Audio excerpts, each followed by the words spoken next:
मैं आपको एक मजेदार कहानी सुनाने जा रही हूँ। दो यमदूत आदमी के प्राण लेने धरती पर आए थे।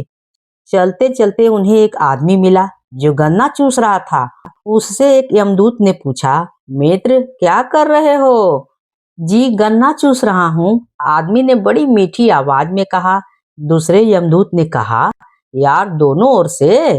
जी दोनों ओर की मिठास ले रहा हूँ, अगर कहीं मृत्यु आ जाएगी तो गन्ना ऐसे ही रह जाएगा। आदमी ने बड़ी इज्जत और प्यार से कहा। यमदूतों ने एक दूसरे को देखकर गर्दन हिलाई और अगली ओर निकल गए। सामने एक और आदमी खेत की जुताई कर रहा था और ढेले भी तोड़ रहा था। उससे एक यमदूत ने पूछा, दोस्त क्या करने में लगे हो? तुम्हारे आंखें फूटी है क्या? दिखाई नहीं देता है क्या करने में लगा हूँ? पता नहीं बेवकूफ कहाँ कहाँ से आ जाते हैं। उस आदमी ने खट्टे स्वर में और गुस्से से कहा। दोनों यमदूतों की आंखें एक दूसरे से मिली। ये खट्टा और असभ्य आदमी है, इसको ले चलते हैं यहाँ से। उन्होंने उस आदमी के प्राण निकाल लिए। वो आदमी मर गया और यमदूत के साथ उसकी प्राण चली गई। इसलिए कहा जाता है कि हमेशा इंसान को मीठी आवाज में ही बात करनी चाहिए, चाहे बुरा आदमी हो चाहे भला आदमी हो। दुनिया में एक दूसरे से हमेशा मीठी आवाज में बात करनी चाहिए। जैसा कि गन्ना चूसने वाली आदमी ने मीठी आवाज में बात की और उसकी प्राण बच गई। अगर कहानी अच्छी लगी हो तो प्लीज लाइक शेयर और सब्सक्राइब जरूर कीजिएगा, भूलिएगा बिल्कुल नहीं। मैं आपको एक मजेदार कहानी सुनाने जा रही हूँ। काशी के एक संत उज्जैन पहुंचे। उनका प्रशंसा सुनकर उज्जैन के राजा उनका आशीर्वाद लेने आए। संत ने आशीर्वाद देते हुए कहा, सिपाही बन जाओ। यह बात राजा को अच्छी नहीं लगी।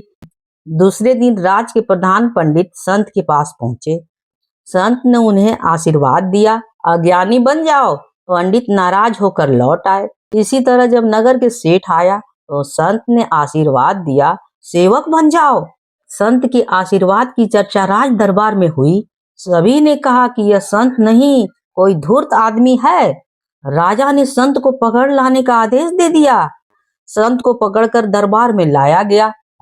राजा ने कहा, तुमने आशीर्वाद के बहाने सभी लोगों का अपमान किया है, इसलिए तुम्हें दंड दिया जाएगा।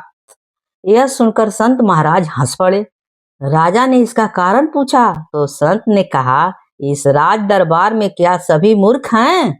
ऐसे मूर्खों से राज कौन बचाएगा? राजा ने कहा, क्या बकवास करते हो?